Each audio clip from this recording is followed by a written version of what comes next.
What historical event 100% reads like a time traveler went back in time to alter history?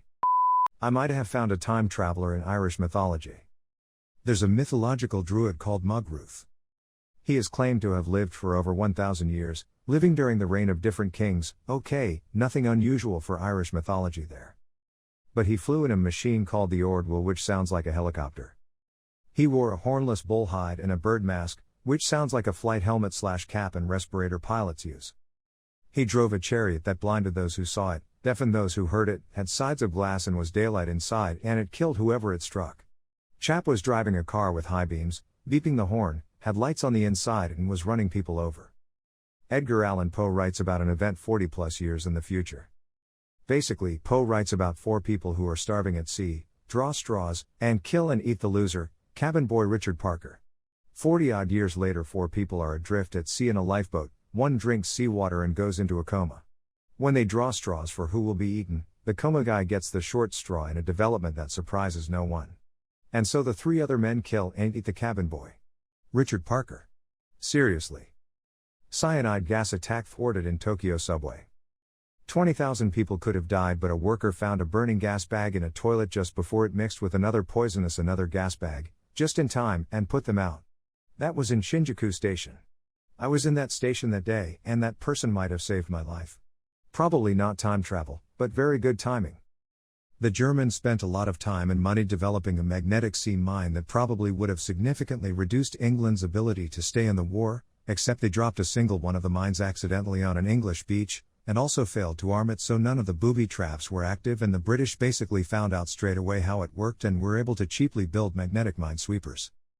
The Commando Raid on the Norsk Hydro heavy water plant in Hardanger, Norway during World War II, the Norwegian commandos parachuted in during one of the worst blizzards on record, along with hundreds of pounds of explosives, and had to trek through the Norwegian wilderness for 15 days before they found a hunting cabin. The English commandos who were supposed to link up with got shot down, and the only reason they were able to make it to the cabin was that they found one of the commandos' sled, which he had lost as a child. After that they had to hole up in the hunting cabin for months, waiting out the weather. They survived on moss until, on Christmas morning, one of the men managed to shoot a deer. They went on to destroy the heavy water plant as well as sink the ship carrying what heavy water had been produced, effectively ending any chance Nazi Germany had of developing atomic weapons.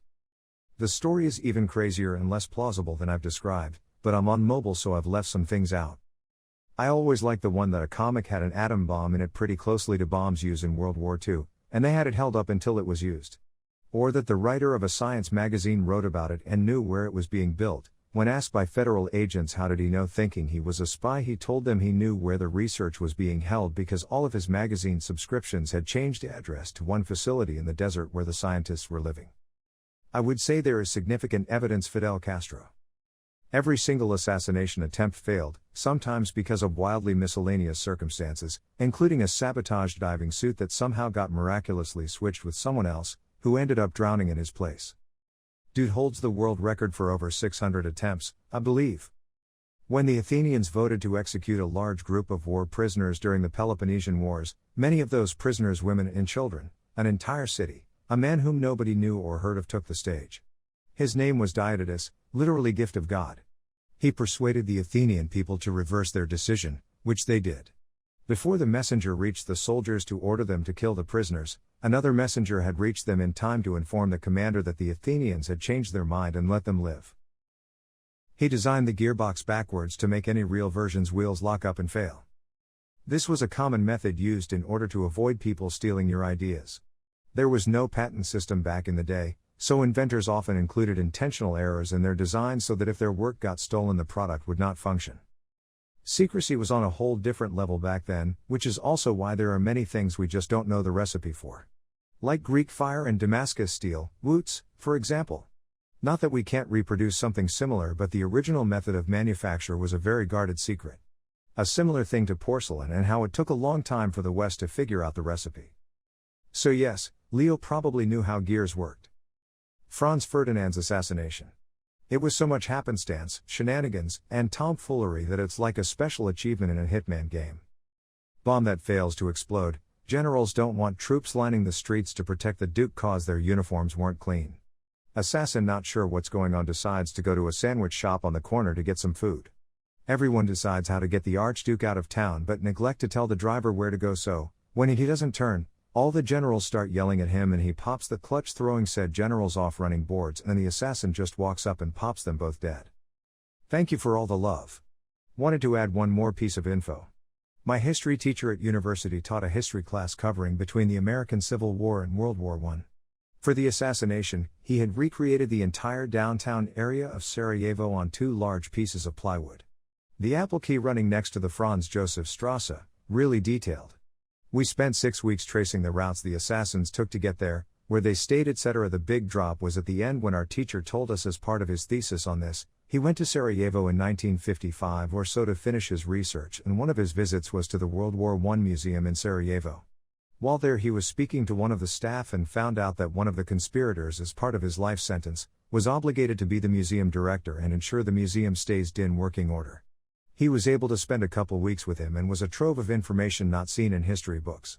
For the life of me, I can't remember the assassin's name.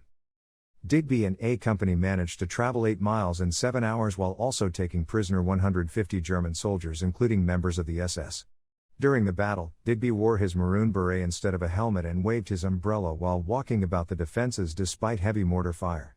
When the Germans started using tanks to cross the bridge, Digby led a bayonet charge against them wearing a bowler hat. He later disabled a German armored car with his umbrella, incapacitating the driver by shoving the umbrella through the car's observational slit and poking the driver in the eye. 1. Digby then noticed the chaplain pinned down by enemy fire while trying to cross the street to get to injured soldiers. Digby got to him and said, "Don't worry about the bullets, I've got an umbrella." He then escorted the chaplain across the street under his umbrella. When he returned to the front line, one of his fellow officers said about his umbrella that thing won't do you any good, to which Digby replied, "Oh my goodness, Pat, but what if it rains?" 7. The Russian writer Fyodor Dostoevsky was sentenced to death by firing squad, and just as they were preparing the groups to be shot, a messenger came with a letter from the Tsar forgiving them, and the sentence was changed to prison labor. He later went on to write some of the most influential novels of all time. There have been at least 40 attempts to kill Hitler after he had risen to power. Sometimes they failed because the assailant couldn't get close enough, at least that's what they said afterwards, but a lot of them failed because of reasons that seem plausible if it happens once but begin to smell fishy when you look at all of them. Elzer's bomb went off as planned, but Hitler, who loved to hold speeches, had finished early that day. Tresco's bomb failed because at first he, as a high-ranking officer of the Wehrmacht, couldn't get his hands on anything that goes boom for months, and when he finally had some, the bomb didn't explode. Talk about German efficacy. Stauffenberg could have just shot the bastard. His attempt was part of a general upheaval after all, so his chances to survive that day would have been not that bad. But he planted a bomb because that went so well the last times. And so on.